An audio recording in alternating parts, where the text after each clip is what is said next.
సనాతన ధర్మాన్ని అంతం చేస్తానంటూ ప్రగల్భాలు పలికాడు తమిళనాడు ముఖ్యమంత్రి ఎంకే స్టాలిన్ కొడుకు ఉదయనిధి స్టాలిన్. డెంగ్యూ, మలేరియా, కరోనాని ఎలా అయితే నిర్మూలిస్తున్నామో సనాతన ధర్మాన్ని కూడా అలానే నిర్మూలించాలని గతంలో మాట్లాడిన విషయం మనందరికీ తెలిసిందే. సనాతన ధర్మాన్ని వ్యతిరేకిస్తే సరిపోదని పూర్తిగా నిర్మూలించాలని అతను మాట్లాడాడు.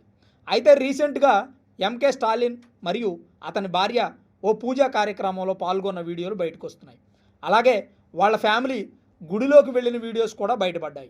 మరి సనాతన ధర్మాన్ని రాష్ట్రంలో లేకుండా నిర్మూలించాలని గద్దెనెక్కి మాట్లాడిన స్టాలిన్ ఫ్యామిలీ గుడికి ఎలా వెళ్ళారంటూ చాలామంది ప్రశ్నిస్తున్నారు.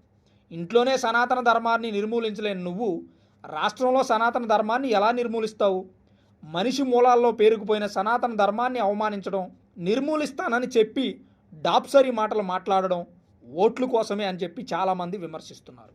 మన పూర్వీకులంతా సనాతన ధర్మాన్ని పాటిస్తూ వచ్చారు, మనం కూడా దాన్నే పాటిస్తున్నాం.